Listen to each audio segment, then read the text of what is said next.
Netflix recently announced that they'd be raising their prices, cutting content, canceling original shows, and cracking down on password sharing.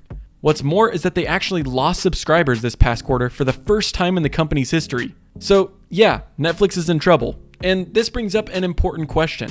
Will Netflix be able to survive the streaming wars? And how on earth did they even get themselves into this mess? To find out whether Netflix will thrive or die among the multitude of new streaming services, we'll first need to understand how they even got here. Netflix was founded by Reed Hastings and Mark Randolph in 1997 as a mail-based DVD rental service. As the story goes, Hastings was astonished when he received a $40 late fee from Blockbuster when he returned his copy of Apollo 13. He then looked to his local gym, which ran on a subscription service, and which he saw as a much better business model. As a huge admirer of Jeff Bezos and Amazon.com, Hastings developed the idea to become the Amazon of movie rentals, disrupting the entertainment industry entirely. Netflix.com was then launched as the first DVD rental and sales site, with only 30 employees and 925 titles available at the time. Soon after, Hastings and Randolph met with Jeff Bezos, where Amazon.com offered to acquire Netflix for approximately $15 million. Randolph was on board because he feared Amazon would just make their own version of Netflix if they turned them down, but Hastings declined, asserting that Netflix would be the future of home entertainment, and he was pretty much right. The company continued to grow rapidly over the next few years until the .com bubble, when Netflix saw some hard times and Hastings and Randolph offered to sell Netflix to Blockbuster for $50 million, to which the CEO of Blockbuster actually laughed. At the time, Blockbuster was thriving, bringing in over $300 million per year with its brick-and-mortar stores, so they saw no need to invest in a struggling startup like Netflix. Although they did struggle, Netflix was able to survive the bubble and the subsequent decline in the stock market following the September 11th attacks. The company went public on May 29, 2002, selling 5.5 million shares of common stock at $15 per share. Over the next several years, Netflix saw tremendous growth, outpacing its brick-and-mortar competitors. This growth is likely due to Hastings' insistence that Netflix should focus on the online portion of its model, and the company launched its online streaming service in January of 2007. At the time, however, they only had 1,000 films available for streaming, compared to the 70,000 they had available for rent.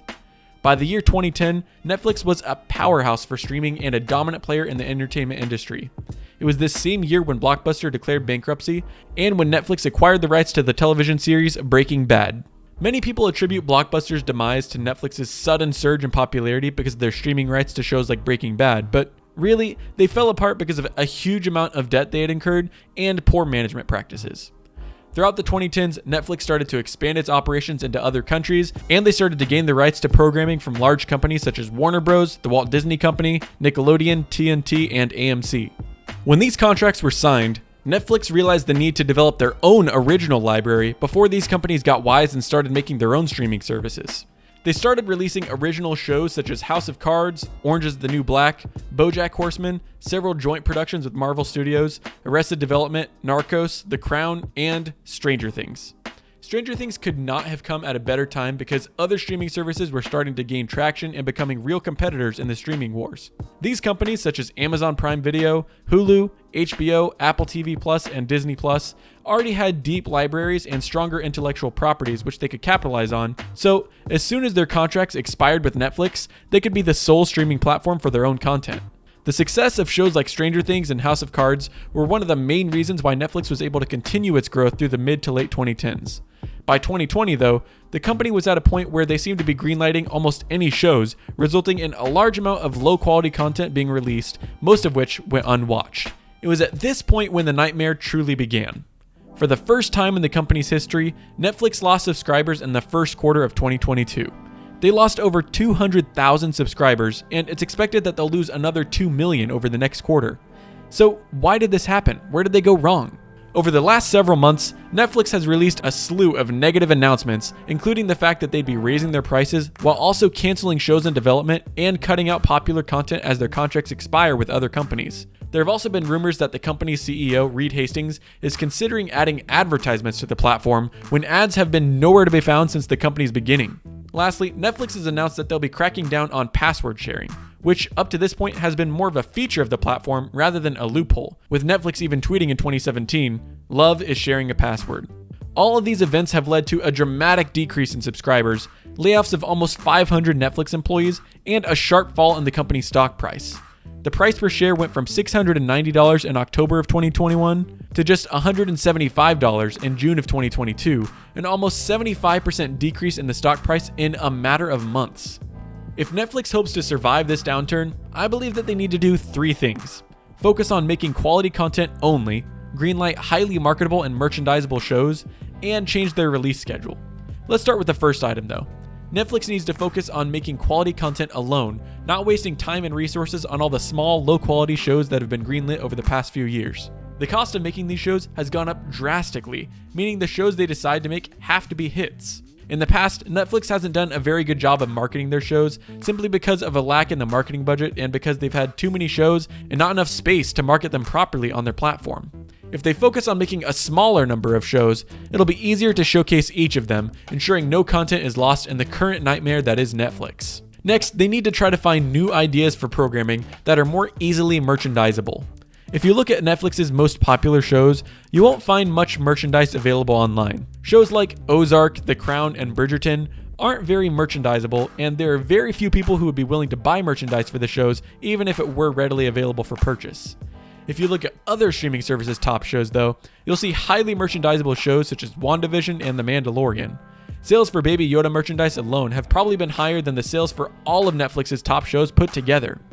If Netflix releases more highly merchandisable shows such as their one saving grace, Stranger Things, they'll be able to unlock an entirely new revenue stream and build a stronger community around the Netflix brand. Lastly, if Netflix wants to survive, they'll need to change their release schedule. Currently, when Netflix releases a new show, they drop all the episodes for the season on the same day. While many people enjoy this, it might actually be hurting the company in the long run. When people binge shows, they lose the sense of wonder and enjoyment that comes when a new episode is released each week, almost like a Christmas morning effect every week. It also cuts out the room for people to make rumors and theories about their shows, most of which ends up being free word-of-mouth advertising. If Netflix changed their release schedule to once per week, they wouldn't have to make so much content either. They'd be saving money and retaining subscribers for longer as they stay subscribed for the duration of a show's entire release schedule. To see this in action, let's compare one of Netflix's most popular shows to one of Disney Plus's, Squid Game and Obi-Wan Kenobi. Let's start with Squid Game, a South Korean survival drama which became Netflix's most watched show within a week of its launch. Every episode was released on the same day, and the buzz surrounding the show lasted for a couple of weeks. The show provided a pretty marketable concept, but very little room for merchandising besides green sweatsuits and maybe masks with the PlayStation buttons on them. Then you look at Obi-Wan Kenobi, the Star Wars miniseries following the character of Obi-Wan Kenobi, which became Disney Plus's most watched original series on its opening weekend. The series had a weekly release schedule, with 2 episodes dropping on its premiere date and 1 episode following each week thereafter. This left room for tons of rumors and speculation about where the show would be heading, and the buzz surrounding the series lasted for weeks. The character of Obi-Wan Kenobi and his story during this era of Star Wars provides a highly marketable concept with plenty of room for merchandising as well.